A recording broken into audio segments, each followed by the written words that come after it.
As a police officer, I often get asked how I cope with the things I see. The answer is usually that I try to distance myself from things, try as best as I can to compartmentalize, to not bring some of the more horrible things I see back home with me. This is what I say. In truth, it always follows you home. Try as you might to put things to the back of your mind, certain cases and incidents will always haunt you. In my case, one in particular. The death of Darren Warner was a hard one to forget. His death was not some hideous murder perpetrated by some serial killer or some kidnapping that involved a grisly fate for the victim. His death was a road traffic accident involving another driver.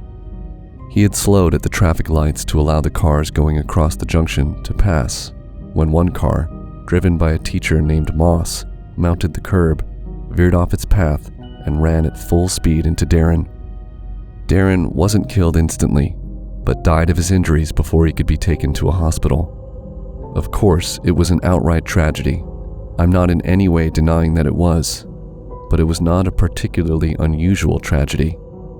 Incidents and accidents like this one occur on major roads around the country every day. What did make this one extraordinary, what made it stick in my mind for years to come, was the footage. Initially, when my colleague Tristan and I ran through an interview with Moss, it was the same as many others we'd conducted in similar circumstances. The poor man sat with his head in his hands, sobbing at the thought of having taken a young man's life. He had tested negative for alcohol or any other substances that might have impaired his ability to drive, and when we asked whether he might have nodded off at the wheel, he shook his head violently and assured us that he was completely awake. Moss told us that he swerved to avoid someone who appeared out of nowhere in the middle of the road. It was an instinctual reaction to swerve. I remember Tristan placing his hand on Moss's shoulder, reassuring him that he didn't need to go on and that we'd come back to the questions later. Listening to Moss, it was difficult not to feel sorry for him. In some ways, though he had taken someone's life in an accident, he was also a victim. Trapped in a catch-22 situation, it's difficult to see what he could have done differently that would not have resulted in at least one person being killed or seriously injured. Or at least, that's how it seemed. Problem was, none of the witnesses at the scene mentioned a second man. According to them, Moss just swerved, for no reason, despite having a clear road in front of him, and drove straight into Warner, which of course changed matters a little. After 2 hours of leaving Moss in the interview room to reconsider his statement, I was grabbing a coffee when Tristan emerged from one of the side offices and beckoned me inside. From the look on his face, I could already tell whatever he was planning to show me, it wasn't going to be good. What Tristan brought up for me on his open laptop was footage from Moss's dash cam. At first, I was relieved. The footage would make it clear one way or another whether Moss's second lad actually existed. What we saw, though, was far from clear. The footage showed the road to be entirely open, nothing but the white line and a few cars off in the distance. At first. Suddenly, however, seemingly from one frame to the next, a smudge, like a black thumbprint on the screen, seemed to appear from nowhere. Watching the footage back over and over, it was impossible to see where it could have materialized from. The figure, if you could call the shape that, did not walk into shot or grow larger as it approached. In one frame, it simply wasn't there. Then, in the next, it was. This in itself was unnerving, but worse still was the footage from Warner's helmet cam. Skipping through to the important points, James showed me Warner's footage, split into two viewpoints, one showing the road before him and one looking directly behind. Periodically, Tristan would pause the footage and point to the side of the road where a figure, indistinct and looking more like a black ink blot than an actual person, was standing. As Warner progressed up the road, this blurry figure was seen over and over at irregular intervals, simply standing at the side of the road. "It was following him," said Tristan softly. "Whatever that is, it was following him." When I went back in the room with Moss, I asked him if he got a good look at the man who had stepped out from nowhere and caused him to veer off the road. He said that he hadn't, but that, from what he did see, he could tell that the man was wearing a long dark coat with a hood. I think about that figure a lot, especially when I'm alone. I've often considered that it might have been a shadow or a glitch on the recording, though it seems unlikely that the same glitch would occur on 3 separate cameras. I think about why it was pursuing Darren Warner moments before his death, and how it seemed to appear from nowhere and then simply disappear. These things are harder to compartmentalize. Of course, I can never say for sure what that dark thing was, but if it was what I think it was, then I'll probably be seeing it again someday, at least one more time.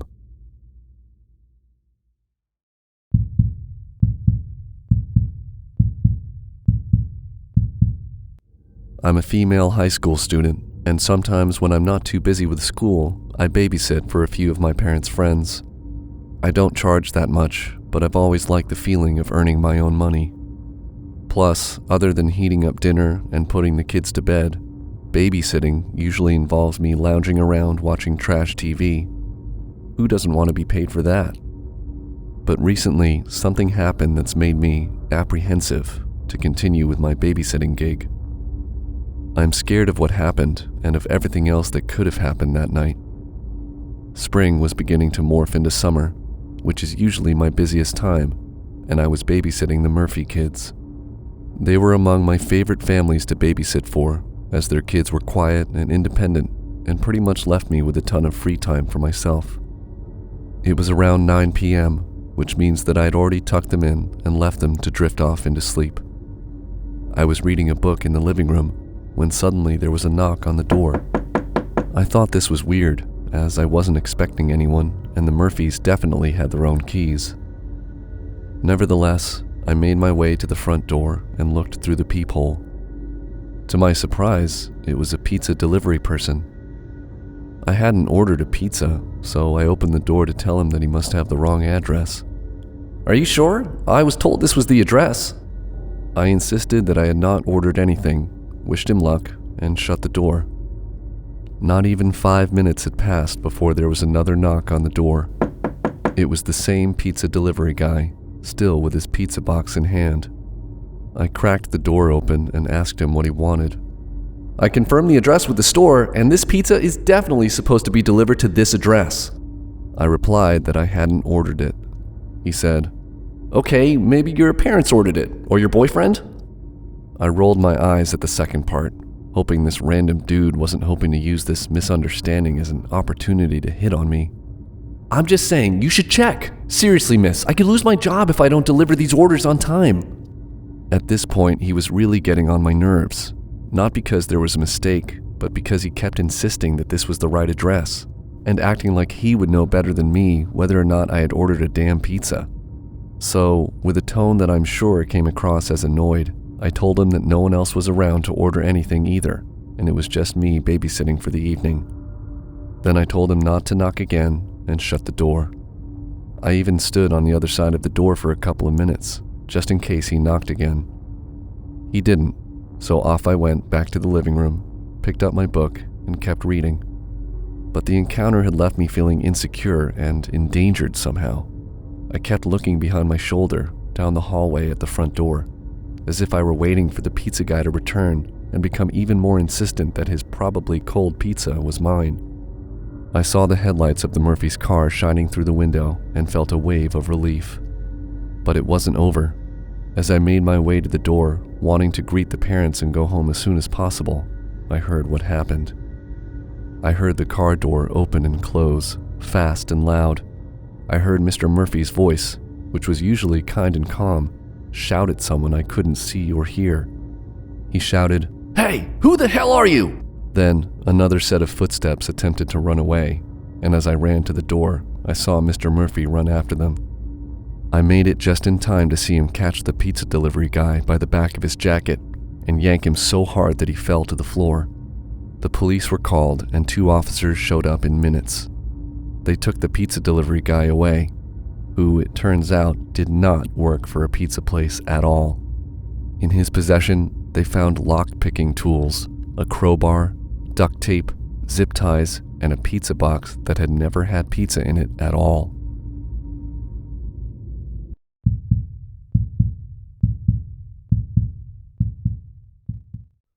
When I was young, I lived next to Mr. Coates.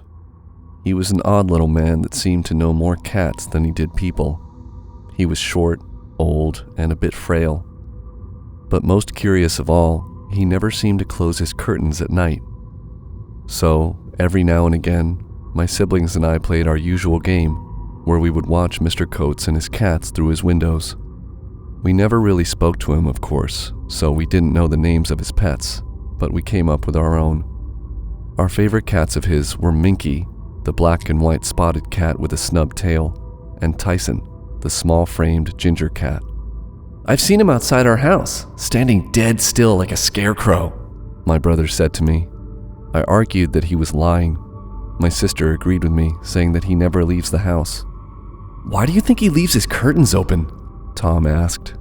"Maybe he's claustrophobic," my sister replied. A few days came and went.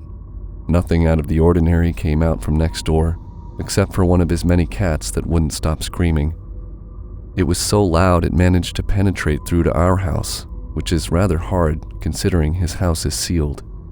He never cracks a window, never lets the cats out, only leaves the curtains wide open and nothing else. Mr. Coates had a break-in by a couple of teenagers who smashed his kitchen window and tried to raid his home. Our family saw the whole thing unfold, but for some reason or another, the kids didn't take anything. Apparently, they were too terrified to rob the guy.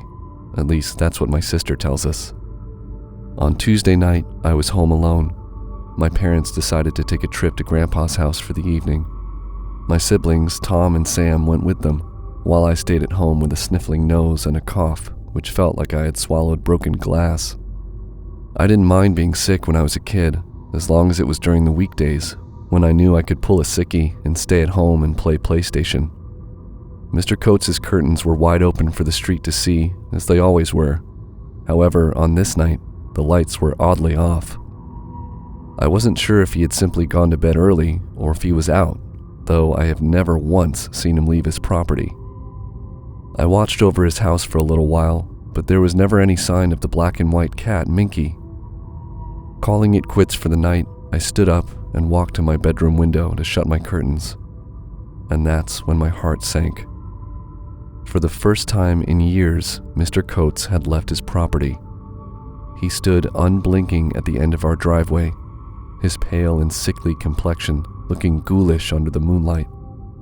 I went to shut the curtain, but I noticed his silhouette waver. I put my arm back, and he stopped. Each and every time I reached for the curtain, he crept into a walking position, as if once I closed the curtain, he would launch towards the house. Feeling one long chill travel down my spine, I made my way to the kitchen to call my mom. The phone rang for a while, but eventually beeped to voicemail. Defeated, and with my heart still racing, I peered into the lounge. Mr. Coates was there, standing at the window. "Where is she?" he rasped. "Where's my cat?" I began to mouth the words, "I don't know," and as I did, he began to tap his head on the glass. Harder, then harder still, until it was about to break. I begged him to stop headbutting the window, but before long, he came through in a clattering hail of glass. My screams echoed through the empty home as I ran up the staircase into my room. I sprinted into my room. Rolling into a ball, I managed to squeeze myself in my bedroom closet. From there, I could hear his slow, deliberate footsteps creaking the wood as he climbed the stairs. And before long, he was at the top of the staircase, staring into my dimly lit bedroom from the hall. I was staring through the wooden bars of the closet, and although he was locking eyes with me, I knew he couldn't see me. At least, that's what I was hoping for. For a moment, I unlocked my phone, but when I noticed that the screen lit up my face, I immediately locked it. Once he had pushed a little past the hall into Sam's bedroom, I began to call the police. During the call, I could hear him scraping our wallpaper off with his long fingernails as he searched for his cat. Or me, I couldn't know for certain. Seconds passed after that conversation with the cops. Minutes felt like hours, but when they did finally arrive, I felt a safe warmth rush over me. They managed to subdue him and lead him away from the property.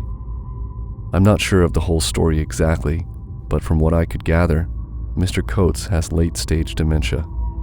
His cat, Minky, had gone without food for days when they found her barely breathing in one of the walls in his house. I guess the whole ordeal was rather terrifying, but I came away from that experience thinking maybe if I checked up on Mr. Coates a bit more, instead of just spying on him, things would have turned out different. I was obsessed with the weird things he was doing rather than why, but for now, I'm glad he's finally getting the care he needs.